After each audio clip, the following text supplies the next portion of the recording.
As military tensions escalate and global markets begin to shake, signs of fractures inside the White House are becoming increasingly visible. Officials within the administration no longer appear to be speaking with one voice. Some are beginning to shift responsibility onto one another for the decisions that have pushed the US closer to a major war in the Middle East. What is particularly striking is that alongside those signs of division, some of Trump's close advisors continue to shower him with extravagant praise. At a recent press conference, Stephen Miller declared that Donald Trump had built the greatest national security team in the history of America. Nobody could have ever predicted such an achievement would be possible.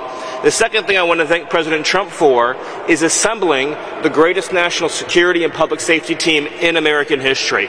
Because President Trump believes in merit, in competence, in people who get things done. So you look around the table of who President Trump chose for these jobs.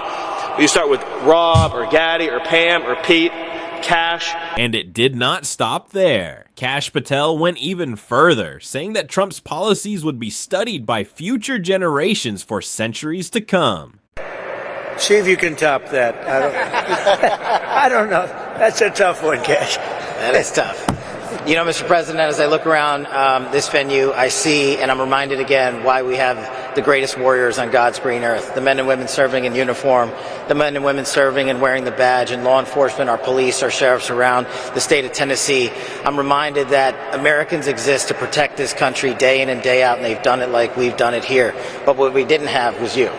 We didn't have a commander-in-chief who backed the blue, who resourced the blue, who funded the military, who did whatever it takes to safeguard every single life. And here in Memphis, Tennessee, you have put on a show for the world.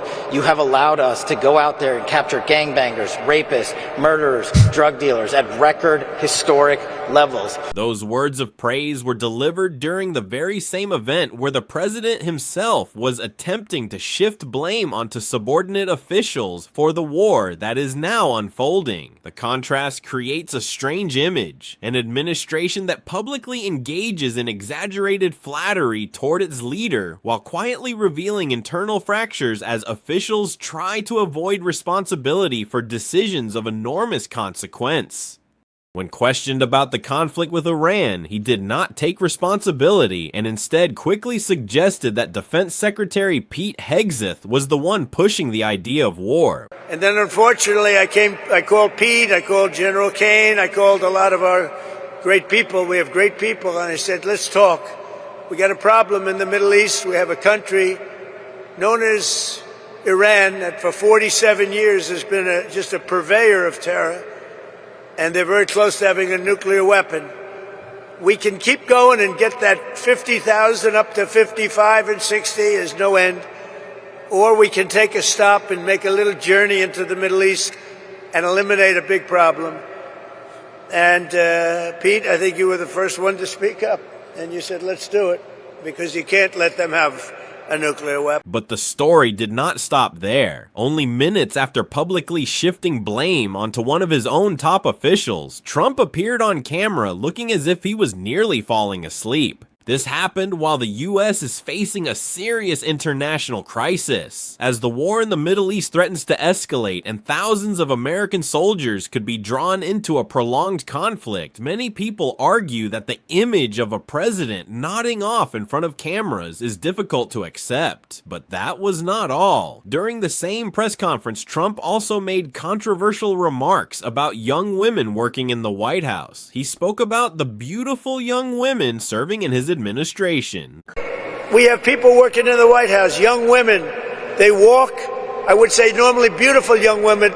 Ever since I got elected, I don't like to say that, because usually when you say a beautiful woman, isn't she beautiful, that's the end of your political career. So I never say that. But young women. Those controversies became even more serious when accusations surfaced that the Trump administration might be attempting to influence financial markets by releasing misleading statements. At the start of the new trading week, Trump announced that the US was having very positive discussions with Iran and that a peace deal could be reached in the near future. Those comments immediately triggered reactions in the markets.